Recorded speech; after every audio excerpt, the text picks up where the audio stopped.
সুপ্রিয় দর্শক, স্বাগত জানাচ্ছি। দক্ষিণ এশিয়ার প্রতিবেশী দুটি দেশ ভারত ও পাকিস্তান স্বাধীন রাষ্ট্র হিসেবে আত্মপ্রকাশের পর থেকে এই দুই দেশের মধ্যে চলছে বৈরিতা।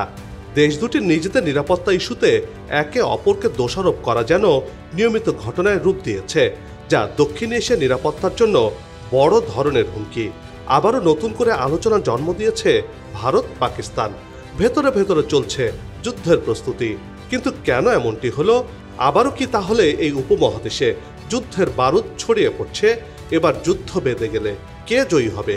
এসব প্রশ্নের বিশ্লেষণ নিয়ে সাজিয়েছি এবারের পর্ব।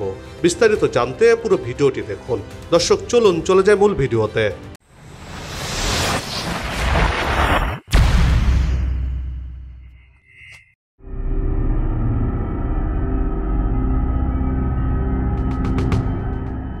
দক্ষিণ এশিয়ার ভূ রাজনীতি সবসময় সংবেদনশীল, বিশেষ করে ভারত ও পাকিস্তান ইস্যুতে। এই দুই প্রতিবেশী রাষ্ট্রের টানাপোড়েন প্রায় 7 দশক ধরে, যা আঞ্চলিক শান্তি ও স্থিতিশীলতার সবচেয়ে বড় অন্তরায়। এই দুই দেশের দ্বন্দ্বের মাঝে কাশ্মীর প্রশ্ন থেকে শুরু করে সীমান্ত বিরোধ, সন্ত্রাস বিরোধী হামলা, পানি বন্টন ইস্যু, এমনকি পারমাণবিক অস্ত্রের হুমকিও রয়েছে। আর এসব কিছুই পরিস্থিতিকে আরও জটিল করে তুলছে। দুই দেশের শত্রুতার প্রভাব শুধু সীমান্তেই সীমাবদ্ধ নয়, বরং দক্ষিণ এশিয়ার সার্বিক নিরাপত্তা, অর্থনীতি ও কূটনৈতিক সম্পর্কের উপর গভীর ছাপ ফেলছে। সাম্প্রতিক উত্তেজনা, পাল্টাপাল্টি হুমকি এবং সামরিক শক্তি প্রদর্শনের মধ্য দিয়ে আবারও সামনে এসেছে ভারত পাকিস্তান সংঘাতের ভয়াবহ বাস্তবতা।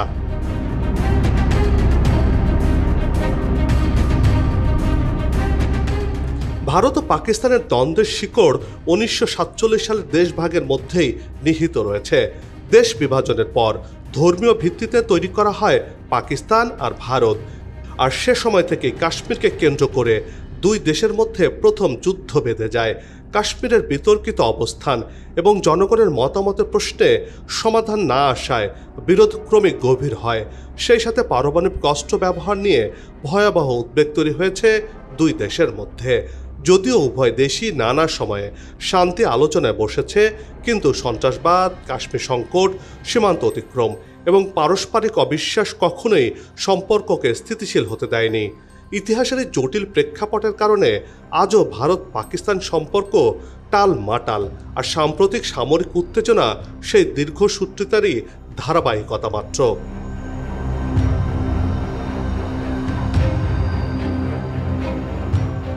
চলতি বছর ভারত নিয়ন্ত্রিত কাশ্মীরের পেহেলগামে বন্দুকধারীদের হামলাকে কেন্দ্র করে 3 দশকের মধ্যে সবচেয়ে বড় সংঘাতে জড়িয়ে পড়ে ভারত ও পাকিস্তান।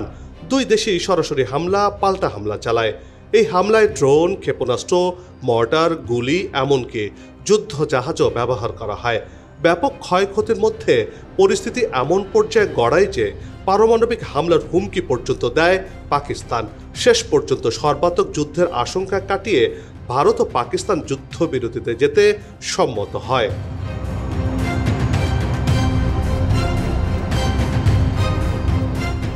উপমহাদেশের দুই চিরপ্রতিদ্বন্দ্বী পারমাণবিক শক্তিধর দেশকে আবারও মুখোমুখি দাঁড় করিয়েছে। সম্প্রতি দিল্লির লাল কেল্লার কাছে এক গাড়ি বিস্ফোরণে অন্তত 23 জন নিধন ও বেশ কয়েকজন আহত হয়েছেন। এই ঘটনার একদিন পরই ইসলামাবাদে একটি আত্মঘাতী বোমার বিস্ফোরণ ঘটে। এতে 12 জন শেষ হয়ে যায় আর 30 জন আহত হন। চলতি মাসের শুরুতে দিল্লি ও ইসলামাবাদে এমন বিস্ফোরণ দক্ষিণ এশিয়ার নিরাপত্তা পরিস্থিতি উত্তেজনাপূর্ণ করে তুলেছে। ভারত পাকিস্তান উভয় দেশ হামলার ঘটনাগুলোতে দ্রুত উদ্ধার তৎপরতা চালায়, নিরাপত্তা ব্যবস্থা জোরদার ও তদন্ত শুরু করে। বিস্ফোরণের ধরন ও সময়কাল দেখে মনে হচ্ছে এগুলো পরিকল্পিত হামলা এবং এটি কোনো দুর্ঘটনা নয়।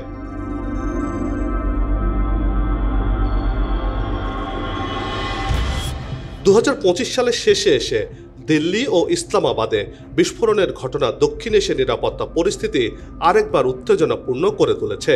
এসব হামলা শুধু প্রাণহানি ঘটায়নি, বরং রাজনৈতিক টানাপোড়েন, সীমান্ত নিরাপত্তা সতর্কতা ও আন্তর্জাতিক কূটনৈতিক চাপ আরও বাড়িয়েছে।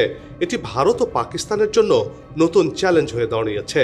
সাম্প্রতিককালে সংঘাত ও আফগান সীমান্ত পরিস্থিতি এ জটিলতাকে আরও বাড়িয়ে প্রতিবেশী দেশ দুটিকে আবারও সংঘাতের দিকে ঠেলে দিচ্ছে কিনা সে প্রশ্ন উঠছে।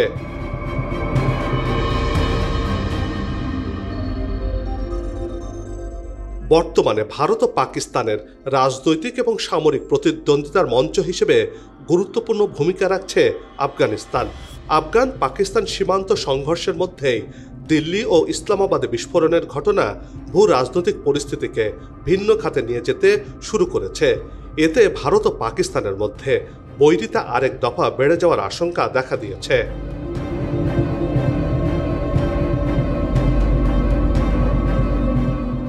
ভারত ও পাকিস্তানের অভ্যন্তরীণ রাজনীতি এবং নিরাপত্তা পরিস্থিতি একে অপরের সঙ্গে ঘনিষ্ঠভাবে যুক্ত।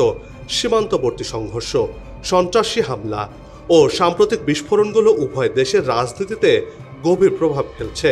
ভারতে বিস্ফোরণের ঘটনা তদন্ত করছে সন্ত্রাসী হামলা হিসেবে। কেন্দ্রীয় মন্ত্রিসভার প্রস্তাবে দিল্লির ঘটনাকে রাষ্ট্রবিরোধী শক্তির হাতে সংগঠিত নৃশংস সন্ত্রাসী হামলা হিসেবে উল্লেখ করা হয়েছে। ভারতের প্রধানমন্ত্রী নরেন্দ্র মোদী প্রথম থেকেই এই ঘটনাকে ষড়যন্ত্র হিসেবে উল্লেখ করেছেন। তিনি হুঁশিয়ারি দিয়ে বলেছেন, চক্রান্তকারীদের কেউই রেহাই পাবেন না, সবাইকে বিচারের মুখোমুখি হতে হবে, অর্থাৎ কাউকে ছেড়ে দেবে না ভারত। যদি পাকিস্তান হয় সেক্ষেত্রে আরও এক ধাপ এগিয়ে যাবে ভারত তার প্রতিশোধ দিতে।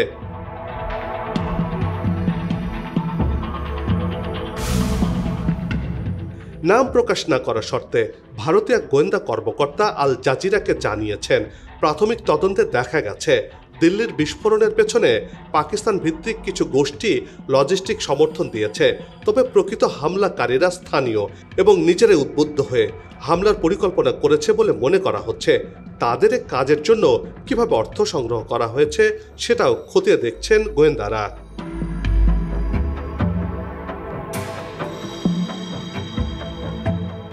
ভারতের দিল্লির বিস্ফোরণের রেশ কাটতে না কাটতেই পাকিস্তানের রাজধানীতে আত্মঘাতী বোমার বিস্ফোরণটি ঘটেছে। ইসলামাবাদের বিস্ফোরণের ঘটনায় পাকিস্তান ভারতকে দায়ী করেছে। দেশটির প্রধানমন্ত্রী শাহবাজ শরীফ বলেছেন, এই হামলা এই অঞ্চলে ভারতের রাষ্ট্রীয় সন্ত্রাসবাদের নিকৃষ্টতম উদাহরণ। তবে নিজের বক্তব্যের সপক্ষে কোনো তথ্য প্রমাণ দেননি তিনি। সন্ত্রাসবাদকে সম্পূর্ণভাবে নির্মূল না করা পর্যন্ত যুদ্ধ চালিয়ে যাওয়ার অঙ্গীকারও করেছেন তিনি।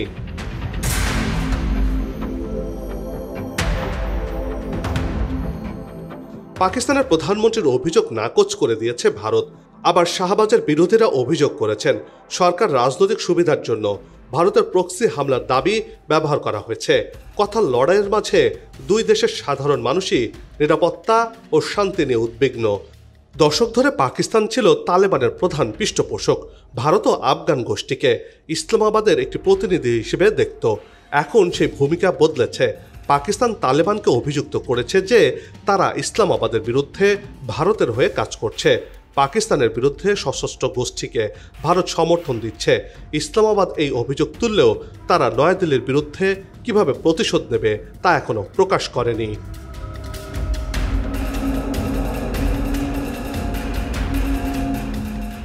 ভারত ও পাকিস্তান দুই দেশের গণমাধ্যমও বিস্ফোরণ এবং পারস্পরিক অভিযোগ নিয়ে ব্যাপক প্রচার চালাচ্ছে। ভারতীয় গণমাধ্যম সন্ত্রাসী হামলার প্রভাব, নিরাপত্তা ব্যবস্থার কার্যকারিতা ও রাষ্ট্রীয় প্রতিক্রিয়া বিশ্লেষণ করছে। পাকিস্তানের গণমাধ্যম সরকারি বিবৃতি, বিরোধী দলের প্রতিক্রিয়া ও সন্ত্রাসীদের দায় তুলে ধরছে। এমন কথার লড়াইয়ের মাঝেই নতুন করে আলোচনার জন্ম দিয়েছে ভারতের সেনা প্রধানের বক্তব্যকে ঘিরে।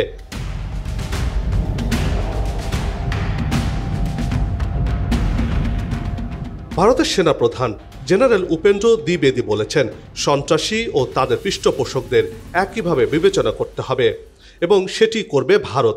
পাকিস্তানকে উদ্দেশ্য করে তিনি সতর্ক বার্তা দিয়ে বলছেন, সন্ত্রাসের মদত অব্যাহত থাকলে তা তাদের জন্য বড় চ্যালেঞ্জ হবে।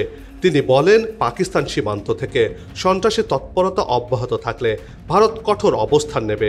শান্তিপূর্ণ প্রক্রিয়ার প্রতি ভারত প্রতিশ্রুতিবদ্ধ, তবে আলোচনা ও সন্ত্রাস একসঙ্গে চলতে পারে না বলেও হুঁশিয়ারি দেন তিনি। এই ঘোষণার মধ্য দিয়ে আবারও নতুন করে উত্তেজনার সৃষ্টি হয়েছে এই অঞ্চলে। প্রশ্ন আসছে, তাহলে কি ভারত পাকিস্তান আবারও যুদ্ধে জড়িয়ে পড়ছে?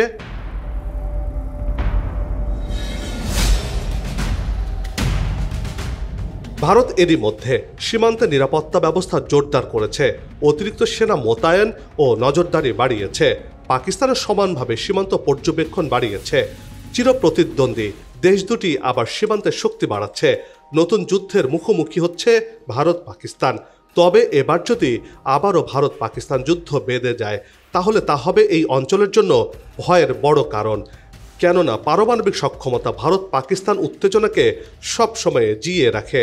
সামান্য উস্কানি বা ভুল বোঝাবুঝিতে বড় ধরনের সংঘাতের ঝুঁকি তৈরি হতে পারে বলে মনে করছেন বিশ্লেষকরা।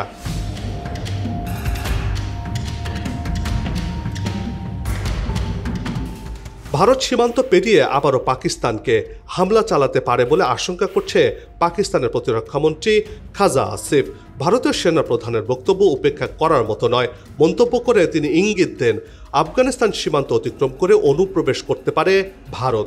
পাকিস্তান ভারতের ওপর কোনোভাবেই ভরসা করে না উল্লেখ করে তিনি বলেন, ভারত সীমান্তে যে কোনো সময় হামলা করতে পারে, আর এই হামলার জবাব দিতে পাকিস্তানও প্রস্তুত রয়েছে বলে পাকিস্তানের প্রতিরক্ষামন্ত্রী জানিয়েছে গণমাধ্যমে।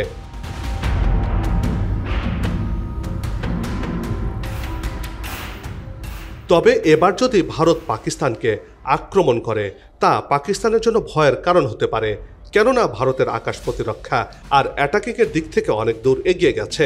আবার চীনের সাথে ভারতের আগের দ্বন্দ্ব মিটমাট, যার ফলে চীন এখন পাকিস্তানকে আর সহায়তা নাও করতে পারে, যার ফলে পাকিস্তান ভারতের বিরুদ্ধে একা যুদ্ধ করতে গেলে ভেবেচিন্তে ভারতের সাথে এবার যুদ্ধে জড়াতে হবে বলে মনে করছেন বিশ্লেষকরা। আর তাই পাকিস্তানকে ভেবেচিন্তে আগামীতে ভারতের সাথে যুদ্ধে জড়ানোর পরামর্শ দিয়েছেন বিশ্লেষকরা।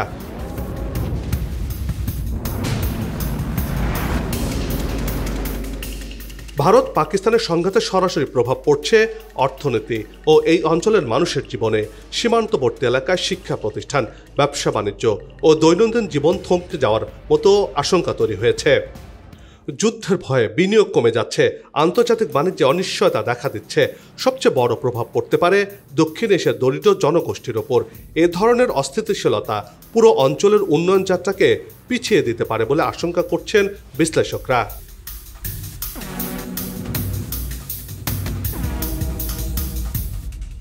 বিশ্লেষকরা এও বলছেন, ভারত ও পাকিস্তানের মধ্যকার যে কোনো বড় ধরনের সংঘাত দক্ষিণ এশিয়ার রাজনৈতিক ও অর্থনৈতিক স্থিতিশীলতার জন্য হুমকি সৃষ্টি করতে পারে, কেননা এই যুদ্ধের মেয়াদ আগের যুদ্ধগুলোর চেয়ে বেশি হতে পারে বলেও মনে করছেন বিশ্লেষকরা।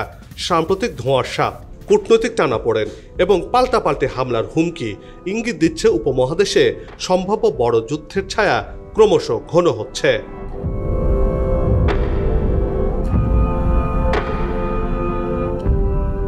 বন্ধ হোক যুদ্ধ, বিগ্রহ, হানাহানি, শান্তিময় হোক বিশ্ব, এমন প্রত্যাশা রেখেই পর্ব থেকে বিদায় নিচ্ছে।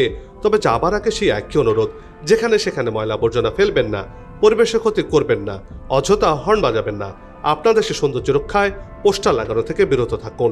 যদি চ্যানেলটিতে নতুন হয়ে থাকেন, ভিডিওটি ভালো লাগে, তাহলে চ্যানেলটি সাবস্ক্রাইব করে ভালোবাসায় আবদ্ধ করবেন। ভালো লাগা না লাগার বিষয়টি কমেন্টে লিখে জানাবেন। কি ধরনের ভিডিও দেখতে চান তাও জানানোর অনুরোধ রইল। আবারও হাজির হব নতুন কোনো খবর আর তার বিশ্লেষণ নিয়ে। নিজে ভালো থাকুন, দেশকে ভালো রাখুন, আমাদের সাথেই থাকুন। ধন্যবাদ।